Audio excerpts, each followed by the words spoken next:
Assalamualaikum warahmatullahi wabarakatuh. Perkenalkan kami dari kelompok 5 yang dimana beranggotakan saya sendiri Fatma Inusa Fitri, lalu ada Keisha, lalu ada Beni, lalu ada Danu dan juga Muhammad Catur, yang dimana pada kesempatan kali ini kami akan mempresentasikan naskah akademik kami yang dimana berjudul Jerat Kuasa dalam Lingkup Akademik, Analisis Mekanisme Pencegahan dan Penanganan Kekerasan Seksual di Universitas Sultan Ageng Tirtayasa. Nah, yang dimana saya akan memulai dengan menjelaskan landasan filosofis. Nah, yang dimana ketika kita memilih untuk masuk ke perguruan tinggi, tentu saja pasti kita akan mempunyai harapan bahwa kampus itu sebagai tempat yang aman untuk belajar, berdiskusi, mengembangkan potensi dan juga mempersiapkan masa depan gitu. Kampus itu sebagai tempat membentuk karakter, cara berpikir dan juga kepribadian seseorang. Nah, karena itu pendidikan itu pada dasarnya nggak hanya bertujuan untuk menciptakan individu yang cerdas secara akademik, tapi juga membentuk manusia yang berkarakter,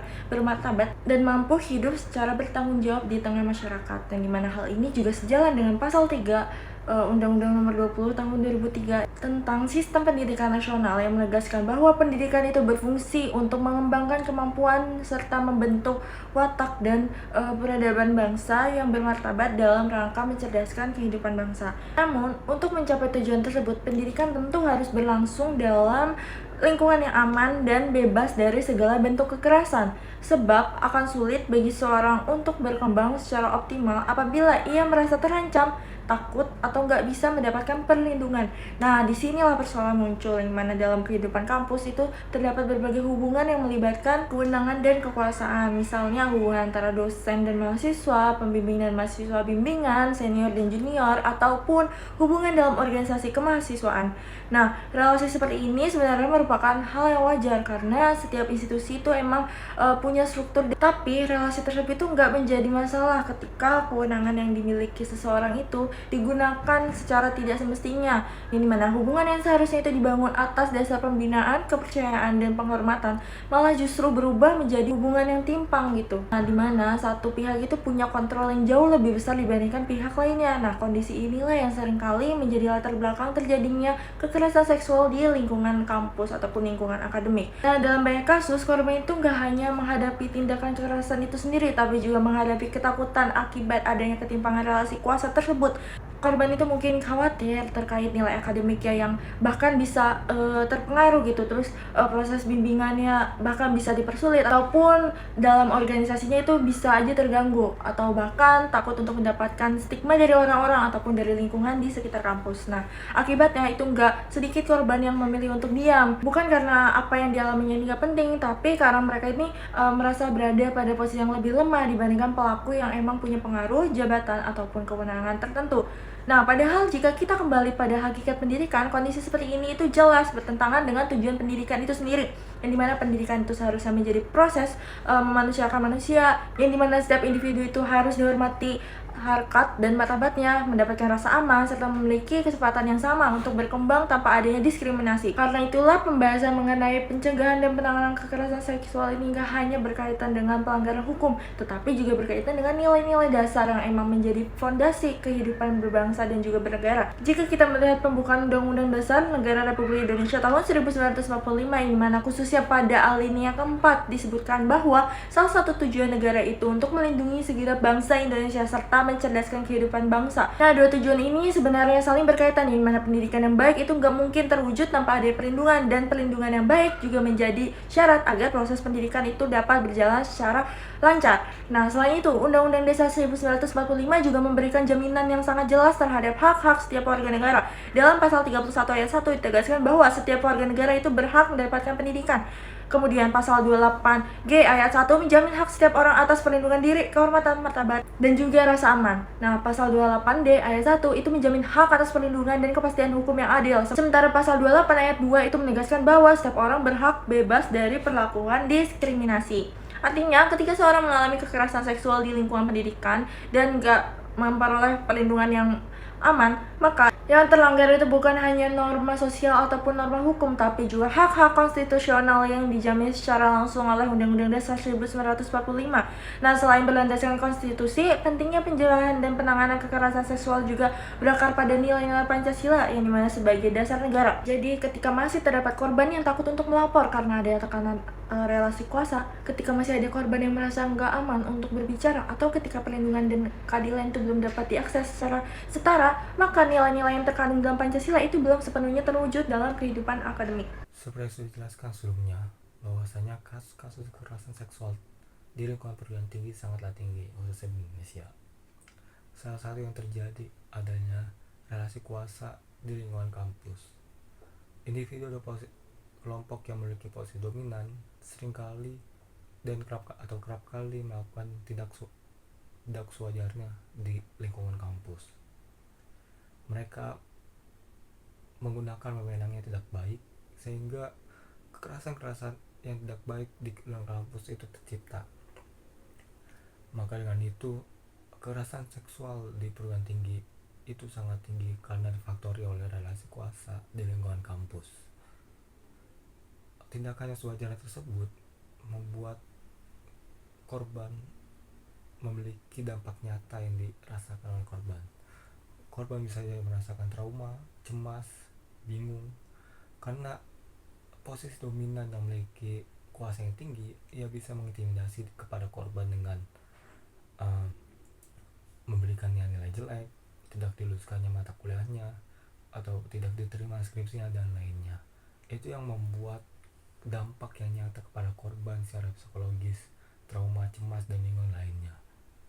Hal tersebut harus diiringi dengan penanganan yang baik, yang optimal dari kampus ataupun satgas yang ada di salah satu kampus tersebut. Namun faktanya di lapangan, sesuai dengan apa yang dikatakan oleh salah satu narasumber kami dari staf Kementerian Pemberdayaan Perempuan BMKB Mutirta, bahwasanya korban tingginya keengganan melapor untuk kekerasan seksual itu karena kekhawatiran rahasia dari identitasnya itu sendiri. Seringkali penanganan itu dipercaya oleh banyaknya mahasiswa di kampus, sehingga adanya suatu kesalahan ataupun adanya suatu problem di kampus dalam penanganan kekerasan seksual ataupun dari kasus lainnya, sehingga kedepannya harus adanya regulasi yang ada untuk pencegahan dan penanganan kekerasan seksual di lingkungan perguruan tinggi. Karena regulasi tersebut dapat menciptakan suatu lingkungan aman di perguruan tinggi kepada seluruh sivitas akademis, maka dengan hal tersebut dapat menciptakan suatu lingkungan yang aman, tentram, baik, merata semuanya. Masih dalam pembahasan yang sama tentang jerat kuasa dalam lingkup akademik, penanganan dan pencegahan kekerasan seksual, hal ini akan masuk pada pembahasan tentang landasan yuridis, di mana landasan yuridis yang bersifat nasional telah ada mengenai tentang tindak pidana kekerasan seksual termuat dalam Undang-Undang Nomor 12 Tahun 2022. Hal ini telah memberikan sebuah acuan, memberikan sebuah pedoman untuk bahwasanya hal-hal yang mengenai tindak pidana kekerasan seksual itu tercantum di dalamnya seperti mekanisme pelaporan, apa saja sanksi-sanksinya, dan juga jenis-jenis kekerasan seksual yang terjadi. Namun implementasi UU TPKS ini seringkali tidak hanya gagal, tapi bahkan sampai tidak dapat digunakan dalam kondisi tertentu, apalagi yang bersifat tentang adanya asimetri kekuasaan di dalamnya, lalu juga beberapa faktor-faktor yang lain, lalu juga mengakomodasi karakteristik relasi kuasa, terus juga hubungan yang ada di kampus seperti hubungan dosen dan mahasiswa, hubungan antar mahasiswa, hubungan pihak staf kampus, rektorat, dan juga mahasiswa, ataupun pihak staf kampus dengan dosen-dosen yang ada. Hal ini menjadikan ketimpangan relasi kuasa dalam perguruan tinggi menciptakan situasi korban tak hanya menghadapi trauma, tetapi juga ancaman. Seringkali ada ancaman, seringkali adanya bersifat adanya pengurangan nilai atau pengancaman verbal lainnya juga. Hal ini menyebabkan adanya suatu kelemahan pada peraturan Menteri Pendidikan Kebudayaan Riset dan Teknologi Nomor 30 Tahun 2021 tentang pencegahan dan penanganan kekerasan seksual di lingkungan perguruan tinggi, di mana ketika Kementerian Pendidikan ini sudah menjelaskan bahwa harus adanya lembaga yang mengurusi tindak pidana kekerasan seksual, ya memang lembaga tersebut itu memang ada, tetapi seringkali hal tersebut adanya ketelatan maupun kegagalan dalam praktik-praktik yang ada. Terus juga seharusnya Permendikbudristek ini mendorong dan memberikan otonomi yang luas kepada masing-masing perguruan tinggi, tapi kembali lagi hal tersebut adanya disparitas prosedural dan keragaman interpretasi mengenai apa yang dimaksud dengan hubungan kuasa yang tak seimbang pada pasal 1 angka 4. Lalu juga aturan tersebut tidak adanya tidak adanya perlindungan jangka panjang bagi para korban, tak ada jaminan perlindungan yang terstruktur dan juga yang terpisah dari hierarki kekuasaan itu sendiri. Lalu kondisi ini menciptakan sebuah mencederai sebuah asas due process of law yang seharusnya menjadi fondasi setiap mekanisme penegakan hukum di lingkungan pendidikan. Hal tersebut menandakan bahwa adanya laporan tahunan Komisi Nasional Anti Kekerasan Terhadap Perempuan tahun 2023 tercatat sebanyak 267 kasus kekerasan seksual di lingkungan perguruan tinggi se-Indonesia, namun hanya sekitar 23% yang terlaporkan secara formal. Bahkan hanya hampir 65% korban mengalami hambatan prosedural yang berkaitan dengan relasi kuasa, seperti adanya dari pihak mahasiswa pembatalan beasiswa maupun ancaman tak lulus.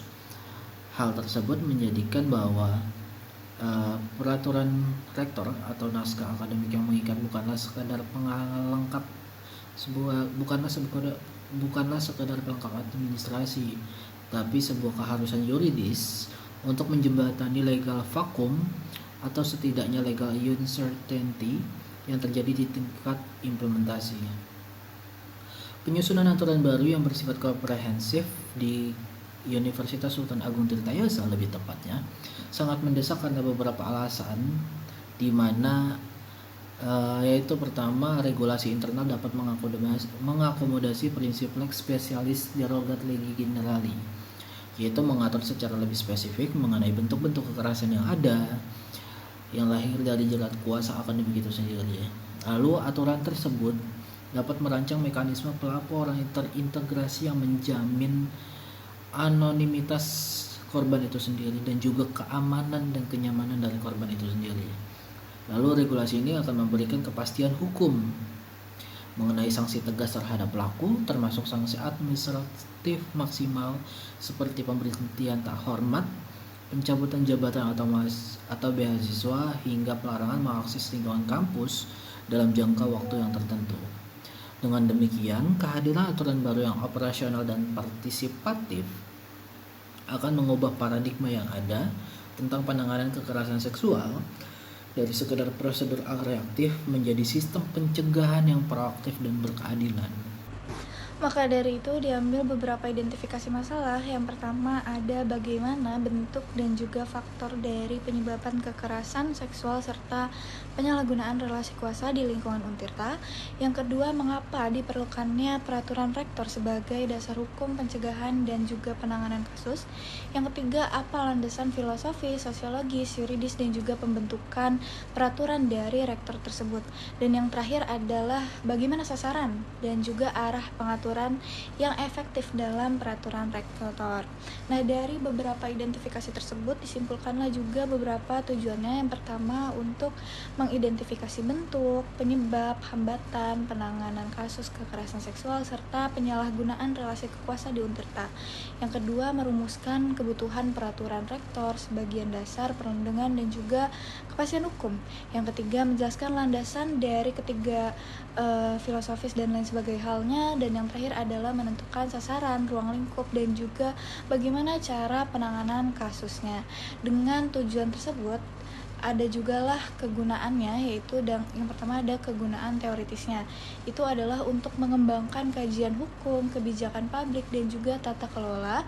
Terus juga bisa sebagai referensi akademik bagi penelitian mengenai perlindungan sivitas akademika dan juga sistem perlindungan. Dan yang terakhir adalah untuk memperkaya kajian dari keadilan HAM dan juga tata kelola pendidikan yang aman dan juga inklusif. Dan yang selanjutnya ada kegunaan praktisnya, yang dimana ini bisa menjadi dasar penyusunan peraturan rektor, PPKS, dan juga penyalahgunaan relasi kuasa. Terus menjadi pedoman bagi pimpinan kampus, satgas PKKS, dosen, dan juga tenaga kependidikan. Terus ada mendukung sistem pelaporan yang aman, mudah diakses, dan juga melindungi korban. Serta terakhir adalah mewujudkan lingkungan yang akademik, aman, dan inklusif, serta bebas dari segala kekerasan gitu.